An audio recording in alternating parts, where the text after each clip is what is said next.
Good morning children. हम कक्षा 12 के पाठ्यक्रम में शामिल काले मेघा पानी दे पाठ पढ़ रहे थे। पहली वीडियो में हमने देखा कि लेखक ने जेठ और आषाढ़ के महीने में पड़ने वाली भयंकर गर्मी और उसके कारण उत्पन्न पानी की कमी का वर्णन किया है और इस उपाय के रूप में उसने इंद्रसेना का नाम लिया है। तो लेखक को ये इंद्रसेना के ऊपर पानी डाला जाना पानी की बर्बादी लगता है। उससे आगे की हम बात करते हैं। लेखक अपने बारे में बताते हुए कहते हैं कि अगर देखा जाए तो मेरी उम्र भी इन्हीं मेढक मंडली वालों की उम्र की थी, यानी 16 से 17 साल तक की। लेकिन कुछ मेरा जो परिवार था वो आर्य समाजी संस्कारों वाला परिवार था, जिसमें अंधविश्वासों के लिए कोई स्थान नहीं होता है। तो कुछ तो मेरे अंदर ये आर्य समाजी संस्कार थे और वहाँ एक कुमार सुधार सभा बनी थी। कुमार यानी बच्चों को सुधारने वाली सभा। यदि उनमें कोई अंधविश्वास है या कोई गलत चीज़ देखी जाए तो उसमें सुधार लाया जाए, ऐसी एक सभा बनी थी और मुझे उसका उपमंत्री बना दिया गया था। तो नया नया जोश था, बच्चों में कुछ होता ही ज़्यादा है, तो समाज सुधार का जोश मेरे अंदर कुछ ज़्यादा ही था। पूरे गांव में मैं अगर इस तरह के अंधविश्वासों को देखता तो उसके खिलाफ तर्कस में तीर रखकर घूमता रहता था। आप यहाँ देखेंगे कि लेखक ने कितनी काव्यात्मक भाषा का प्रयोग किया है। तर्कस में तीर रखकर घूमना यानी हर समय अंधविश्वासों के खिलाफ लड़ाई लड़ना, उनको दूर करने के लिए कोशिश करना। ये बात तो थी, लेकिन मेरे साथ मुश्किल क्या थी? मैं इन अंधविश्वासों के खिलाफ होते हुए भी कुछ क्यों नहीं कर पा रहा था कि मुझे अपने बचपन में जिससे सबसे ज़्यादा प्यार मिला था वे थी जीजी। जीजी कहते हैं बड़ी बहन को। तो ये कोई लेखक की बड़ी बहन नहीं थी। इसके बारे में बताते हुए लेखक कहते हैं कि यूँ तो रिश्ते में वो मेरी कोई नहीं थी, मेरा उनसे कोई पारिवारिक रिश्ता नहीं था, लेकिन और दूसरी बात उम्र में की बात करूं तो वो मेरी माँ से भी बड़ी थी, लेकिन मैं उन्हें जीजी बोलता था और वो भी अपने लड़के बहू यानी माँ से बड़ी थी तो उनके लड़के थे, बहुएं थी, एक भरा पूरा परिवार था। लेकिन उन सबको छोड़कर उनके प्राण मुझी में बसते थे। यहाँ भी काव्यात्मक भाषा का प्रयोग किया गया है, प्राण बसना। तो यानी सबसे ज़्यादा वो मुझे ही प्यार करती थी। यहाँ तक तो बात ठीक है, लेकिन जो मैं कुमार सुधार सभा का उपमंत्री इन सब चीज़ों को अंधविश्वास कहता था, जिन्हें जड़ से उखाड़ फेंकना चाहता था। किस किस को? जो समाज के हमारे रीति रिवाज हैं, तीज त्योहार हैं, पूजा अनुष्ठान हैं, इन सब को मैं उखाड़ फेंकना चाहता था। मेरी जीजी उन सब की खान थी, यानी इन सब में उन्हें बहुत अधिक विश्वास था। उनका विश्वास एक अलग जगह था, लेकिन मुश्किल यह थी कि जितने भी वो पूजा पाठ करवाती, कोई त्योहार में कोई भी अनुष्ठान हो, वो मेरे बिना पूरा नहीं होता था, यानी मेरा शामिल होना उसमें बहुत ज़रूरी होता था। मान लीजिए दिवाली का त्योहार है तो गोबर और कौड़ियों से गोवर्धन और सतिया बनाने में लगा हूँ। अभी मैंने आपको गोवर्धन की कथा सुनाई थी, कृष्ण भगवान वाली। तो गोवर्धन, एक तो गोवर्धन पर्वत हो गया, और यहाँ पर जो गोवर्धन का तात्पर्य है वह है गो, पशुओं का वर्धन, पशुओं के बढ़ोतरी। तो दीपावली के बाद एक त्योहार आता है गोवर्धन पूजा वाला।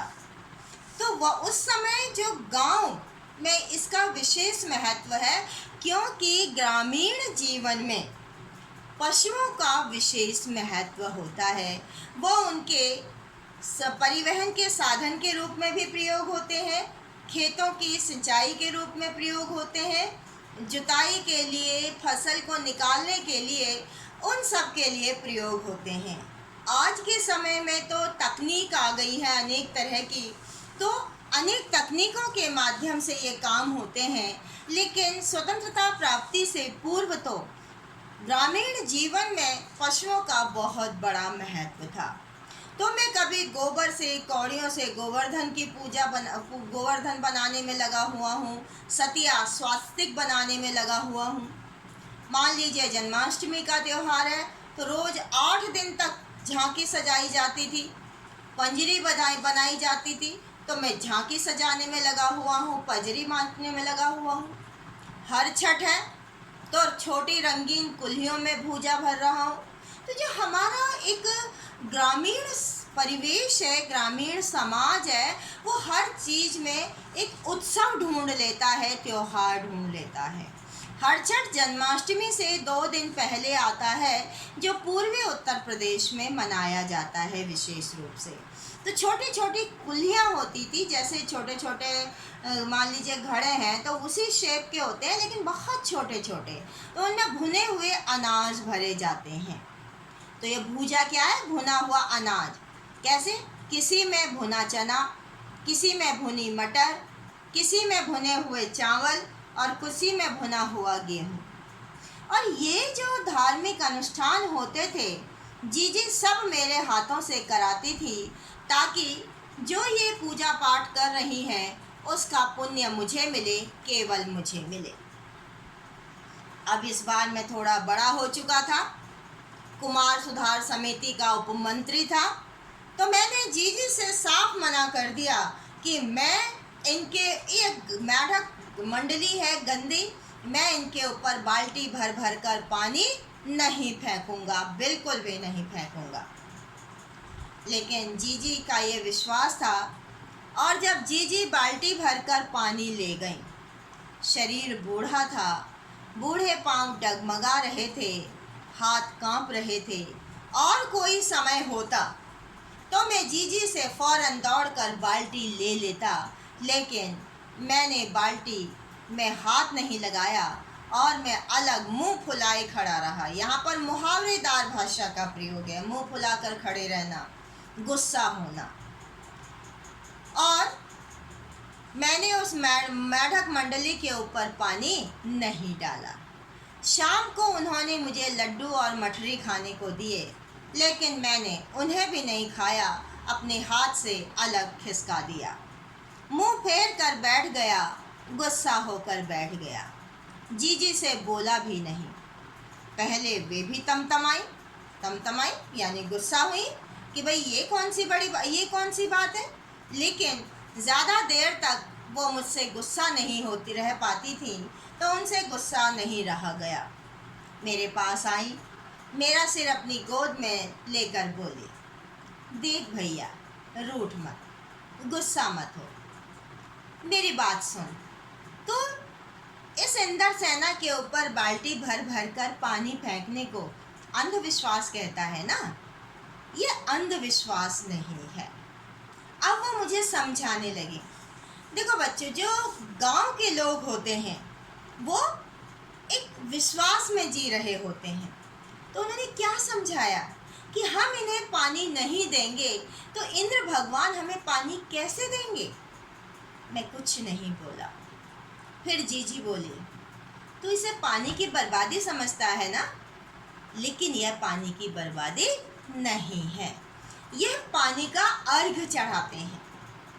आप देखते होंगे कि आपके माता पिता सुबह सुबह घर में पूजा करते हैं तो सूर्य देवता को जल चढ़ाते हैं, उसे कहते हैं अर्घ देना। तो जब अर्घ देते हैं तो उसका एक वैज्ञानिक कारण होता है हर चीज़ का।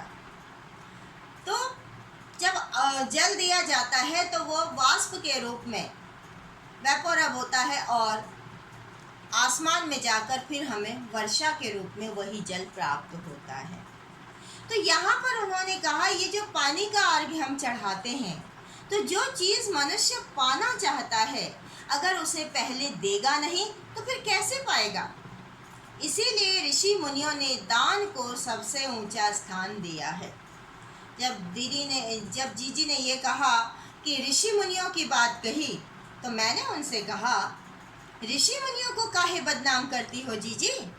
क्या उन्होंने ये कहा है कि आदमी बूंद बूंद पानी को तरस रहा है और फिर भी उस पानी को कीचड़ में बहाओ? ऐसा ऋषि मुनियों ने कब कहा? तो जीजी मेरी बात सुनकर कुछ देर चुप रही, फिर मठरी मेरे मुंह में डालती हुई बोली, देखो बेटा, इसमें बहुत बड़ा सार तत्व है और ये जो पैराग्राफ हैं, 2 पैराग्राफ, ये पूरी कहानी का निचोड़ है, सार है। उन्होंने कहा देख, बिना त्याग के दान नहीं होता। हम दान की बात करते हैं कि भी अगर मान लीजिए हमारे पास लाखों करोड़ों रुपये हैं और उसमें से किसी ज़रूरतमंद को हम 2-4 रुपये दे देते हैं, तो क्या यह त्याग हुआ? नहीं, इसे त्याग करना नहीं कहते, क्योंकि तुम्हारी सभी आवश्यकताएं उससे पूरी हो रही हैं। तो त्याग क्या होता है? त्याग होता है कि जो चीज़ तुम्हारे पास भी कम है लेकिन और तुम्हें उसकी ज़रूरत भी है, लेकिन दूसरे वाले व्यक्ति को तुमसे अधिक ज़रूरत है, तो आप अपनी ज़रूरत को छोड़कर दूसरे की भलाई के लिए उस चीज़ को दे देते हैं, तब वह त्याग होता है और वही त्याग दान कहलाता है और उसी का फल मिलता है। तो जब उन्होंने कहा उसका फल मिलता है, तो बोले फल कुछ नहीं मिलता, सब ढकोसला है, बेकार की बातें हैं। मैंने कहा तो लेखक कहते हैं कि मैंने जीजी से ये बात तो कह दी कि ये सब अंधविश्वास है, दिखावा है, लेकिन अब मेरे तर्क जो थे धीरे धीरे पस्त होने लगे थे, हारने लगे थे।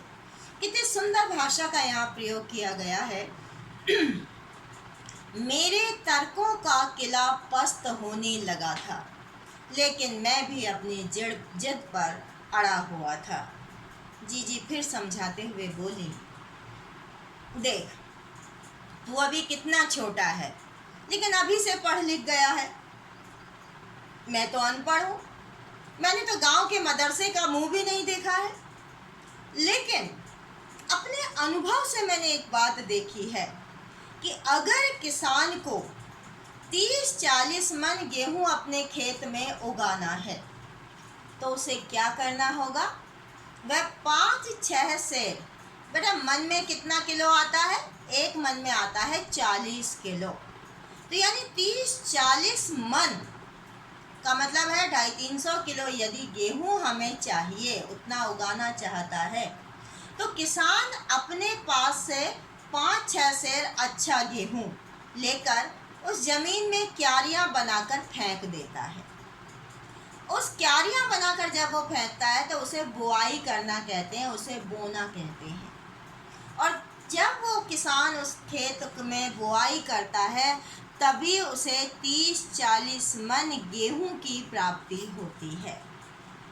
इसी प्रकार से हमारे यहाँ इस समय पानी की कमी हो रही है, पानी का सूखा हो रहा है, तो जब हम अपने घर का पानी इन पर फेंकते हैं तो वह भी बुआई कहलाती है, और इस थोड़े से पानी के रूप में हमें वह बहुत सारा पानी मिलता है। जब हम इस पानी को गली में बोएंगे तो सारे शहर, कस्बा, गांव, इन सब पर पानी वाले बादलों की फसल आ जाएगी। हम ये जो सूखे में पानी दे रहे हैं, बीज बनाकर पानी दे रहे हैं, और फिर उसके बाद हम काले मेघा से पानी मांगते हैं। सब ऋषि मुनि कह गए हैं कि पहले खुद दो, खुद त्याग करो, दान दो, तब देवता तुम्हें 4 गुना 8 गुना करके लौटाएंगे। भैया, यह तो हर आदमी का आचरण है और इसी से सभी का स्वभाव बनता है। हमारे समाज में एक कहावत है, यथा राजा तथा प्रजा। यानी जैसा राजा होता है वैसी ही प्रजा भी बनती है। राजा अच्छा होगा तो प्रजा भी अच्छी होगी। लेकिन कहावत केवल यही सही नहीं है, यही सच नहीं है। सच यह भी है कि यथा प्रजा तथा राजा, कि जैसी प्रजा होगी वैसा ही राजा भी होगा। यानी हम प्रजा हैं और इंद्र देवता राजा हैं। जब हम अच्छा काम करेंगे, बुआई करेंगे, तो इंद्र देवता भी हमें पानी देंगे। यही तो गांधी जी महाराज भी कहते हैं कि पहले दो और तब कुछ प्राप्त करो।